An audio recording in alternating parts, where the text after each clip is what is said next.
Estamos en vivo y en directo a través de Turística 92.7 FM, la emisora del primer lugar de sintonía. Ya está con nosotros nuestro invitado, es Pedro Pablo Fernández, abogado egresado de la Universidad Central de Venezuela, también un máster en políticas públicas en la Georgetown University y es director general del Centro de Políticas Públicas y FEDET. De verdad que un verdadero gusto tenerte con nosotros, Pedro Pablo. Bienvenido a Turística 92.7 FM en Ciudad Guayana, Estado Bolívar. Bienvenido, buenos días.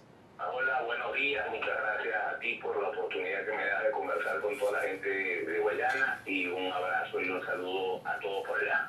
Qué bueno, qué bueno. Y me imagino que estás en la ciudad capital, en Caracas.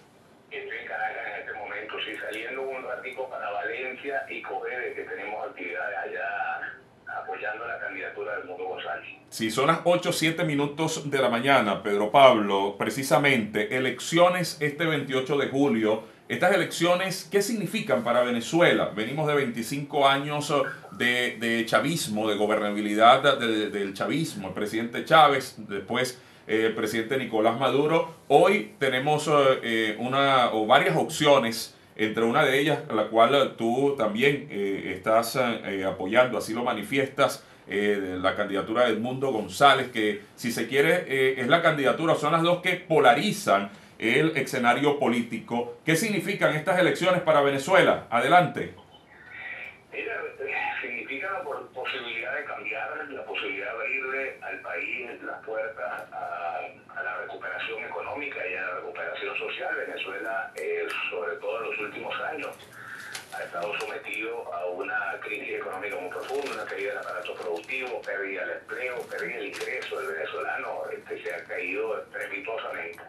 Todo eso producto de una política socialista que han golpeado al sector privado, que han generado además en Venezuela un clima de conflicto permanente. Cuando dices que hay que unir a la gente, al ciudadano, al pueblo venezolano, lo hace protagonista, ¿verdad? Pero tiene unas demandas, ese ciudadano, esa gente, tiene demandas hacia su candidato, hacia quienes quieren que pueda generar algún cambio de sus vidas. ¿Cómo hacer, cuál es ese mensaje y cuáles son los procedimientos? Como siempre se dice, hay que cuidar el voto. Se tiene bien establecido, bien claro en ejecución ese cuidado del voto. Te dejo esas dos preguntas, Pedro Pablo.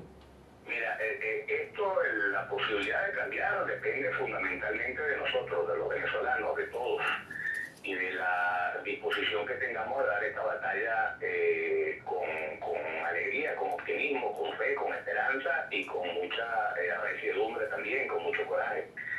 Yo espero el domingo que eso se convierta en un río humano. Esos objetivos son la recuperación del aparato productivo, la recuperación de la economía, la recuperación del empleo, la recuperación del ingreso de la familia, la superación de la pobreza. Venezuela tiene hoy unos objetivos que tienen que estar por encima de las diferencias políticas y la invitación que tenemos que hacer es a dejar atrás o a dejar a un lado nuestras diferencias y ser capaces de juntos trabajar por lograr esos objetivos compartidos que tienen que estar por encima de la disputa. Vamos con la impunidad, porque si qué es lo que ha pasado durante este gobierno, que ha habido muchísima plata y ha habido mucho descontrol, ha habido mucha impunidad, una Contraloría que no controla. Al final eso es lo que termina generando es una enorme corrupción. Entonces Venezuela tiene que desarrollar una política de control del gasto público que permitan que nosotros podamos por lo menos minimizar la corrupción a su mínima expresión. A lo mejor será difícil erradicarla por completo, pero oye, los corruptos tienen que tener sanción, todos, no casos simbólicos que después se utilizan políticamente. Es decir, el nivel de generalización que ha habido de la corrupción, desde los funcionarios que te piden plata todos los días, hasta las alcabalas, etcétera, eso se tiene que erradicar si queremos construir un país como el que queremos, ¿no? Obviamente que con la sanción, yo agregaría con la moral y el ejemplo, ¿no? De quienes puedan o gobernar o seguir gobernando o cambiando forma de gobernar. Tiene que haber moral, tiene que haber valor y respeto, tiene que haber una nueva actitud, una actitud distinta, porque no es mentira para nadie de que en muchos casos, ojo, en muchos casos sin generalizar, pero usted va a solicitar de repente un documento en algún organismo público y tiene que pagar para que se lo den de manera más rápida. Eso ha habido denuncias sobre eso y son casos muy públicos, muy conocidos.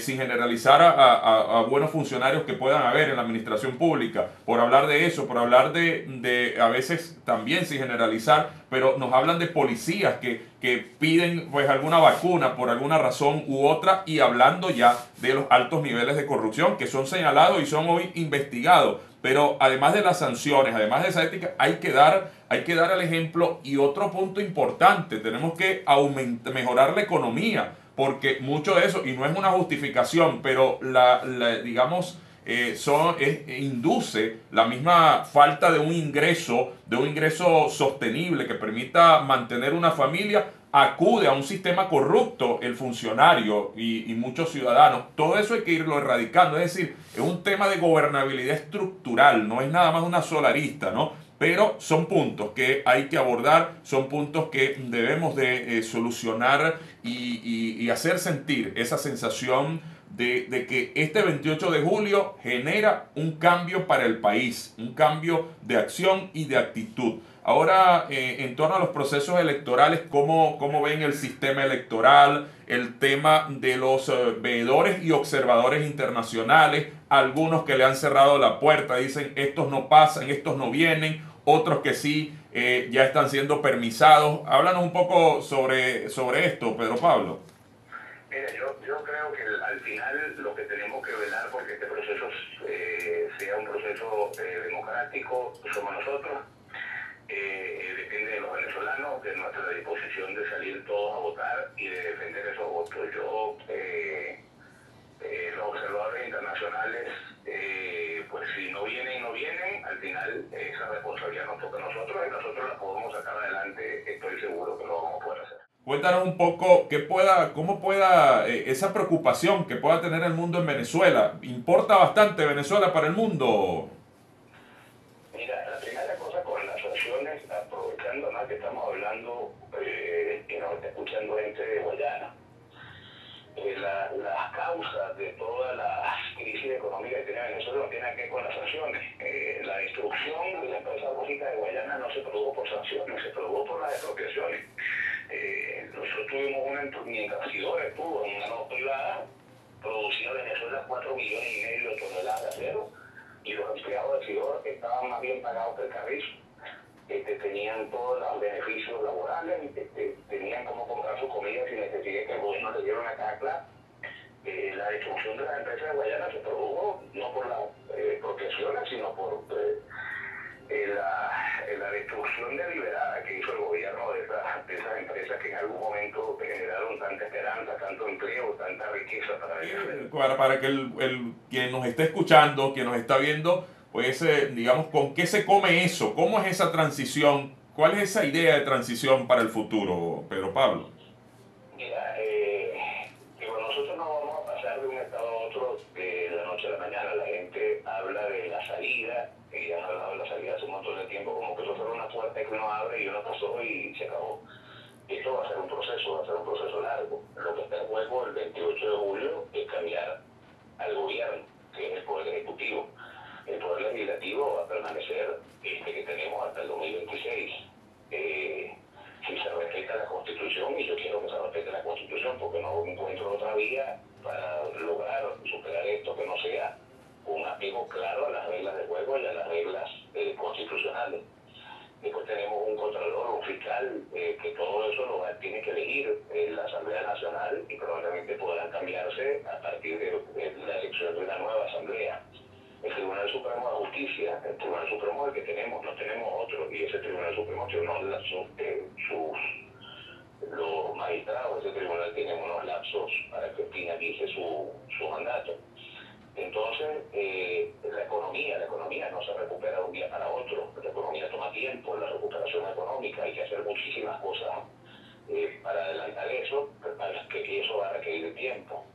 Y todo requiere un tiempo, las cosas no se resuelven en un día, y creo que en el discurso de la gente pareciera que después del 28 de julio se acabaron todos los problemas y los maestros van a ganar bien y los jubilados les vamos a aumentar la jubilación y todo va a ser, y no es así, todo toma tiempo. Entonces, en ese tiempo, la recomposición de las instituciones democráticas, la institucionalidad del país, se va a hacer una cosa progresiva. No hay forma de determinar eso a priori, es decir, las cosas, el movimiento se demuestra andando, decía Aristóteles, y así es que al final nosotros vamos a pasar un proceso. Si ese proceso lo pasamos con un espíritu de unidad nacional, donde nos planteamos objetivos superiores al simplemente el conflicto subalterno, bueno, ese proceso va a salir bien y vamos a ir avanzando de la manera que queremos. Por eso es que yo insisto siempre que para mí lo más importante es ponerle fin al ciclo de confrontación al que se ha asumido Venezuela desde hace mucho tiempo. Pero Pablo, te hablaba de que habías comentado que ibas a recorrer algunos estados, ibas a recorrer Venezuela, y además desde el IFEDEP, que es un instituto muy importante en nuestro país, que de verdad tiene mucha aceptación en la sociedad venezolana. En los recorridos que has hecho por Venezuela, ¿cómo ves a Venezuela hoy en el 2024? ¿Cómo ves a nuestra sociedad, Pedro Pablo? Mira, bueno, en primer lugar, nosotros, en el caso mío, yo me recorro el país en carro, municipio por municipio, algunos recorridos larguísimos, y eso me permite ver lo que está pasando en la Venezuela profunda, ¿no? Y la verdad es que es muy triste, demasiado, el nivel de pobreza que se está viviendo en Venezuela, las necesidades que estamos pasando, pero al mismo tiempo uno recorre y ve con mucha esperanza y con mucha alegría un país que está en disposición de trabajar, de salir adelante, de luchar y con mucha esperanza. Yo tengo mucha fe, mucho optimismo frente al futuro. Creo que Venezuela tiene todas las posibilidades de superar esta crisis tan dramática que hemos vivido, tan lamentable, pero creo que tenemos todo para salir. Eso te iba a señalar, voluntad. Es un tema de voluntad, de saber que hoy el país necesita la unificación de todos los sectores sociales, los sectores, esas fuerzas vivas, esos sectores potenciales para pues, aprovechar todo lo que tiene nuestro país, unificar hacia un mismo rumbo y sobre todo ese aprovechamiento muy necesario. Además la gestión. Hoy el venezolano requiere y necesita de buenos gestores comprometidos a la acción social y moral, la ética, ¿no? Lo decía nuestro libertador. Es momento de que salga a relucir esa moral, esa ética para erradicar flagelos gravísimos como lo es la corrupción, que bastante le han hecho daño a nuestro país. Hoy es necesario ese resurgimiento y yo estoy seguro que nuestro país así lo va a hacer porque tenemos con qué, tenemos mucho valor agregado, tenemos muchas riquezas y sobre todo ya la voluntad y la bendición de Dios pues que nos dio y nos brindó una tierra bendecida con muchas virtudes, bondades y que son envidiadas sin duda alguna por muchas otras naciones, por todas las condiciones que a bien tenemos. Bueno, Pedro Pablo, de verdad que estamos bien agradecidos por todas estas buenas palabras, muy nutrida la conversación, de verdad que nos va a dejar bastante. El Estado Bolívar, lamentablemente muy maltratado por los errores que se han cometido, pero estoy seguro que el Estado Bolívar va a volver a darle a todas las familias de ese Estado oportunidades de salir adelante. Un abrazo a todos, muchas gracias a ustedes y a la orden siempre. Cómo no, gracias. Y quisiéramos en su momento concertar una invitación al IFEDEP acá para un evento, para un conversatorio, para un foro, para intercambiar todo este trabajo social político que a bien están realizando. Quisiéramos de verdad invitarlos a nuestro Estado Bolívar, ¿viste, Pedro Pablo? Claro, seguro, pronto vamos por allá. Cómo no, muchísimas gracias. Bendiciones entonces desde el Estado Bolívar, 8:42 minutos de la mañana. Conversamos con el director general del Centro de Políticas Públicas IFEDEP, Pedro Pablo Fernández.